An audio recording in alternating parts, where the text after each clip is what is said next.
सवाल जाटव साहब आपके साथ, यदि अखिलेश यादव ये बात उठा रहे हैं तो आप मुझे बस इतना बता दीजिए सर, क्या गलत बात वो उठा रहे हैं?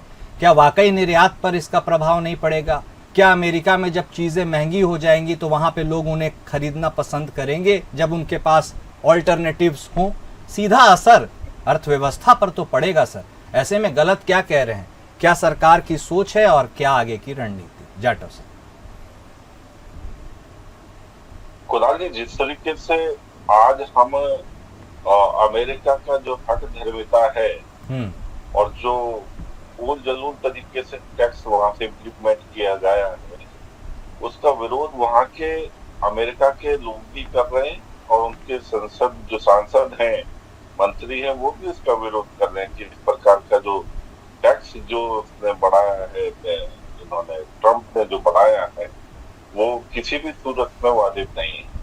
और जाहिर सी बात है कि वो हठधर्मिता के कारण बनाया गया है। कारण हमने देख लिया कि किस तरीके से ऑपरेशन सिंदूर और इस सब चीजों में जो है, जो ट्रम्प की जो रही है गतिविधियां, वो कहीं ना कहीं भारत के प्रगति और भारत की जो मोदी जी का जो कार्यशैली है, उसको कहीं ना कहीं वो डिमोरलाइज करने का प्रयास कर रहे हैं। और ठीक इसी तरीके से आज हम जब देश के अंदर ये जो परेशानी एक तरीके से, क्योंकि जाहिर सी बात है वहां पर महंगा सामान हो जाएगा तो यहाँ के निर्यातक जो है, यहाँ के जो व्यापारी हैं, उनका माल नहीं खरीदा जाएगा या कम खरीदा जाएगा। तो ऐसे में हमारी सरकार जो है वो विकल्प तलाश रही है। विकल्प ढूंढ भी लिए गए हैं, विकल्प की तैयारी भी थी। तो उन विकल्प में क्या है, सबसे पहले देखिए, फौरी तौर पर जो हमारे जो यहाँ के व्यापारी हैं, जीएसटी में उनको रियायत देकर के भी उनकी समस्या का समाधान काफी हद तक किया जा सकता है। इसके अलावा जो नए जो जगह हैं वहां पर व्यापार बढ़ाया जाए, लैटिन अमेरिका है, अफ्रीका है, साउथ ईस्ट एशिया है, यूरोप है, वहां पर व्यापार के मार्ग बने। और मैं समझता हूँ ये ऐसा मौका रहेगा कि अगर हमारे व्यापारी एक रास्ता बनाएंगे दूसरे मुल्कों में, तो ये जो हठधर्मिता है ना अमेरिका की, वो भी कहीं ना कहीं कम होगी। क्योंकि ये समस्या जरूरी नहीं है कि आज अगर कोई सेटलमेंट कर लिया जाए तो आगे नहीं आएगी। अमेरिका का नेचर दिखाई देगा या कि अमेरिका किस तरीके से कुछ भी परेशानी पैदा कर सकता है जी। तो वो ऐसे में एक अवसर को, इसको अवसर के रूप में देखना चाहिए। और हमारे जो तमाम व्यापारी हैं वो इस चीज के लिए तैयार भी हैं। ऐसा नहीं है कि वो तैयार नहीं है और एकदम अचानक से ये चीज आ गई है। ये काफी दिनों से महसूस की जा रही थी। और हाँ, इसमें एक और वो बात का ख्याल रखना होगा कि हमारे विपक्ष को इसमें सभी व्यापारियों के साथ में, हमारे जो किसान हैं उनको उनके साथ में सहयोग की भूमिका में आना चाहिए। अपवाद पैदा करना, प्रेशर बनाना या लोगों को बहकाना, इन सब चीजों से बचना चाहिए। विपक्ष को एक अच्छे विपक्ष के रूप में, एक आदर्श विपक्ष के रूप में इनको पेश आना चाहिए। But this is a long process. आपने जो बताया अन्य देशों के साथ जो साझेदारी को स्थापित करना, और अगला सवाल मेरा हालांकि राम प्रताप सिंह जी आपके साथ है, आपसे ही है, वह यह है कि अब देखिए मझधार में तो फंस गई है नैया, यदि स्पष्ट बात की जाए तो। और ऐसे में कैसे कब निकलेंगे? क्या एफटीए हमारा यूरोप से हो पाएगा जिसकी बुनियाद तो रख दी गई है? क्या रशिया के साथ हम व्यापार को और आगे बढ़ाएंगे या अमेरिका जो दबाव कर रहा है? ये सारी अलग बातें हैं, अभी की बात कंसिडर करने के योग्य हैं। और दूसरा बात है कि सर, पुराने समय में हम सुनते थे सब्सिडी नाम की एक चीज़ होती है। बेल आउट पैकेज की बात कर रहे हैं, सब्सिडी सरकार के पास, सरकार यह भी कहती है हमारे पास धन की कमी नहीं है, हमारे पास पर्याप्त धन है। और एमएसएमई जो मंत्रालय है सर, उसकी भूमिका भी सबसे ज़्यादा, उसकी ज़रूरत एक्टिवनेस की अभी ही है। ये सारी चीज़ों को कंबाइन करके क्या सरकार एक रास्ता खोज रही है या खोजने की कोशिश? नहीं, मैं समझता हूँ कि इस पर तैयारी हो चुकी है। हाँ। और कैश सब्सिडी, टैक्स रिबेट और रिबेट जो है और ब्याज पे जो सब्सिडी है, ये देने की तैयारी है। और ये जो अभी राम प्रताप जी ने बताया, जो कंसाइनमेंट यहाँ से जा चुके हैं, तो किसी तरीके से उनको जो भी वित्तीय जो लॉस है वो कंपनसेट गवर्नमेंट की जिम्मेदारी है और उसके लिए तैयार भी है। मैं पढ़ भी रहा हूँ कई जगह पर, तो उसमें इन्होंने राहत पैकेजेस जो हैं और वो जो सब्सिडी जो छूट के जो प्रावधान है उसको लागू करने का है योजना है। तो मैं नहीं समझता कि किसी प्रकार का जो कंसाइनमेंट जा चुके हैं उसमें व्यापारियों को किसी भी प्रकार की कोई जो है परेशानी होगी या आर्थिक नुकसान होगा। और सूरत में जो है सरकार जो है उसका कंपनसेशन उनको दे पाएगी और देने के तमाम तरीके हैं। जैसे अभी बताया कि इनकम टैक्स में छूट का विषय है, जीएसटी में छूट का विषय है, ये सब चीजें की जा रही है। मैं पढ़ रहा हूँ अभी, ये सब इस पर काम किया जा रहा है और उनको इसका जो नुकसान है वो सरकार जो है उसको टॉलरेट करने के लिए तैयार। ठीक है राम प्रताप जी, एक इम्पॉर्टेंट सवाल यह भी है, उसके बारे में मैं आपसे राय जरूर लेना चाहूँगा, ये जानना चाहूँगा आप विदेश नीति, भारत सरकार की विदेश नीति को कैसे आंकते हैं? क्योंकि ये एक ऐसा जंक्चर पे आकर खड़ा हो गया है जहाँ एक तरफ कह रहा है कि भाई आप अच्छे हैं, अचानक चाइना सबके लिए फेवरेट हो गया और हमारे लिए जो अच्छा था अमेरिका वह खराब हो गया। ये बहुत विकट स्थिति है, आप इस परिस्थिति को कैसे देख रहे हैं सरकार के लिहाज से? देखिए, इसको इस तरीके से समझना होगा कि चाइना पहले क्यों खटकता था। हाँ, चाइना ने तो कभी युद्ध किसी से नहीं किया, मगर चाइना खटकता क्यों था? क्योंकि चाइना एक प्रोडक्शन जो हब था और जो कहीं ना कहीं जो अमेरिका के जो व्यापार पर एक कंपटीशन देता था, वही कारण था कि जो है वो चाइना हर एक के दिमाग में खटकता है। लेकिन जाटव साहब, चाइना से दोस्ती संभाल कर करनी चाहिए, कभी भी दगा दे सकता है, आपको मालूम है ये बात? मेरी बात सुन लें। हाँ बोलिए। आप बोलना, उसके बाद तो मैं अच्छी बात बताने जा रहा हूँ। आज भारत तमाम क्षेत्र में जो है प्रोडक्शन दे रहा है, बहुत अच्छा उन्नत व्यापार दे रहा है, उन्नत किस्म के मटेरियल दे रहा है, जिसकी दुनिया में डिमांड बनी है।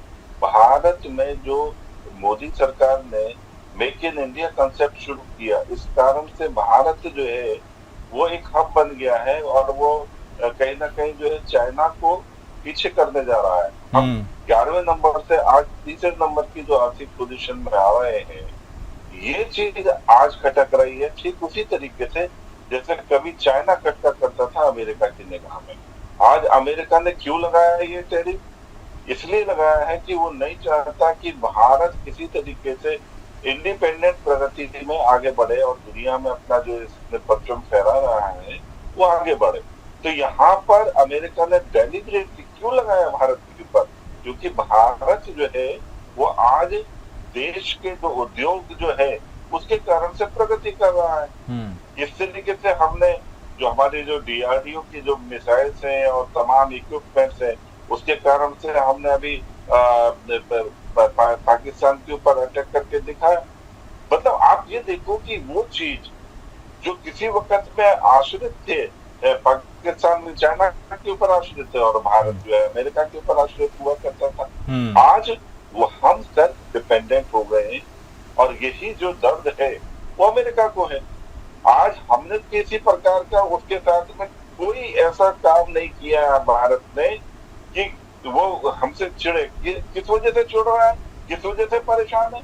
क्योंकि भारत प्रगति कर रहा है, भारत के पास में अच्छा प्रोडक्शन है, अच्छा कंजप्शन है और ये दोनों चीजें जो है भारत को आत्मनिर्भर बना रही है। यहाँ पर जो है वो किसी तरीके से एक डेंट पड़ जाए, इस प्रकार से एक प्रेशर बना रहा है और इस चीज का खामियाजा हमारे व्यापारियों को है। डेफिनेटली राम प्रताप जी ने कहा कि उस मटेरियल की कंजप्शन जो है ना अमेरिका में है और दूसरे मुल्कों में उतनी ज्यादा नहीं है, ये पक्की बात है डेफिनेटली। मगर केवल अमेरिका के ऊपर आश्रित रह करके और पुराने वाला भारत आज भारत नहीं है, आज नया भारत है। तमाम चीजों में परिवर्तन किए जा सकते हैं और दूसरे मुल्कों के साथ में हम अपना काम करके, छोटे मुल्कों के साथ में जहाँ पर वो दादागिरी वाली बात नहीं होगी, ये एक हमें मौका मिल रहा है। मैं समझता हूँ कि इसको जो है ना हर सूरत में गवर्नमेंट ऑफ इंडिया को जो है इसका लाभ देश की जनता को, देश के व्यापारी को देना चाहिए और उसमें हमारी सरकार काम कर भी रही है। मैं समझता हूँ कि अमेरिका जो इसने टैरिफ बढ़ाया है इसका खामियाजा अमेरिका को भुगतना पड़ेगा। अब आपने कहा कि चाइना जो है वो अच्छा मित्र नहीं है। देखिए, हर एक देश हमारे लिए अच्छा मित्र है, और यदि हम उसको कंपटीशन में कहीं ना कहीं परेशान करते हैं तो वो हमारे साथ में दोस्ती की कुछ गुंजाइश को कम कर देता है, जो अमेरिका ने किया। अमेरिका से हमारा व्यापार बिल्कुल बंद नहीं होने जा रहा। तो अगर टैरिफ बढ़ रहा है तो बिल्कुल व्यापार बंद नहीं होने जा रहा है। वहां पर यदि कंजप्शन, वहां के लोग अगर उत्पाद मंगाएंगे, डेफिनेटली हमारे जो है ना व्यापारी माल को भेजेंगे। अगर माल में गुणवत्ता है तो वो ज्यादा टैक्स देकर के भी वो चीजों को खरीदेंगे, और उनके ऊपर बोझ कम पड़े तो हमारी गवर्नमेंट भी उनको रियायत दे करके उसको बराबर रखने की कोशिश करेगी। ठीक है और इस पर मायूस होने का विषय नहीं है। हमारे पास में तमाम विकल्प खुले हुए हैं और बहुत बढ़िया तरीके से हमारी गवर्नमेंट इस चीज की चिंता कर रही है। ठीक है, लेकिन जाटव साहब, ये प्रगति है, ऐसी प्रगति जिसमें निर्यातक सफर कर रहे हैं, और खासकर चाइना हमारे लिए बहुत बड़ा बाजार नहीं है, लेकिन चाइना के लिए हम बहुत बड़ा बाजार हैं। तो इस सारी चीजों को भी देखना समझना जरूर। क्विकली मैं बस ये बताना चाहूंगा कि 100 रुपए का जो डीजल या पेट्रोल बिकता है मार्केट में, उसमें 57 रुपीज सरकार का टैक्स है। तो अगर सरकार चाहे तो वो रशिया से ऑयल इंपोर्ट करना बंद कर दे और थोड़ा महंगा ऑयल अगर कहीं और से लेती है गल्फ से, और ये टैक्स कंपोनेंट कम कर देती है जिससे कि आम आदमी उपभोक्ता को फर्क ना पड़े, तो हो सकता है कि ये 25% रिडक्शन हो जाए। See, international relations and business is about diplomacy and give and take. तो हमको ये देखना है कि अभी करंट में हमारे लिए, देश के लिए क्या फायदेमंद है। तो ये एक मेरा सुझाव है, इसको भी शायद कंसिडर किया जाए। नहीं, ठीक बात है। और अभी राम प्रसाद जी ने जो बात कही है कि रशिया से तेल लेना बंद कर दिया जाए, तो यानी कि हम घुटने टेक दें अमेरिका के सामने। आप मतलब अमेरिका हमसे ये चाह रहा है ना कि हम रशिया से तेल लेना बंद करें। क्या इस तरीके से देश चलेगा, दो विश्व चलेगा? क्या इस तरीके से हमारे पड़ोसियों के साथ संबंध चलेगा? किसी प्रकार की ब्लैकमेलिंग से राम प्रसाद जी मार्केट नहीं चलेगा। मैं तुमसे तेल लेना, अमेरिका इससे रशिया से तेल लेना बंद कर दूं और मेरे व्यापारी को वो तंग करे, वो तो कल को किसी और चीज के लिए, क्योंकि इससे तो खून मुंह लग गया। इसलिए मैं ये समझता हूँ आपका सजेशन ठीक है, भावनात्मक है, मगर क्या हम इतनी बड़ी 140 करोड़ लोगों की जो जनसंख्या है वो किसी भावनात्मक से नहीं, बल्कि हमें सामने वाले की आंख में आंख डाल करके हमें कुछ स्टेप उठाने होंगे, क्योंकि अगर उससे डर गए तो फिर और चीजों में। लेकिन जाटव साहब, अब अग्नि परीक्षा भारत सरकार, यूपी सरकार के एमएसएमई मंत्रालय की है। आपको अतिरिक्त फंड उसे देना होगा ताकि वह बेल आउट पैकेज जिसकी बात कर रहे थे राम प्रताप सिंह साहब, उसको रिलीज कर सके, ताकि फौरी तौर पर जमीन पर निर्यातकों को राहत तो मिले सर। वरना जो भयावह मंजर की बात वो 6 महीने में कर रहे हैं, वो तो अलार्मिंग हो जाएगा। डेफिनेटली सरकार इस चीज की चिंता भी कर रही। मैंने क्या कहा, ठीक, उसके सामने घुटने नहीं करिए सर, करिए, चिंता करिए, चिंता करने की भी जरूरत है, चिंतन करने की भी जरूरत है, और अभी इन सब चीजों की बहुत जरूरत है भारत के निर्यातकों को। बहुत शुक्रिया, वक्त इतने की इजाजत देता है सर आप दोनों खास मेहमान का इस चर्चा में शामिल होने के लिए, अपने वैल्यूएबल इनपुट्स हमारे दर्शकों के सामने रखने के लिए। देखिए, घड़ी तो विकट है, लेकिन यही वक्त है जब सरकार का भी टेस्ट होता है, और इस टेस्ट में वो पास होती है या फेल, यह वक्त तय करेगा। मुद्दा में आज बस इतना ही। नमस्कार।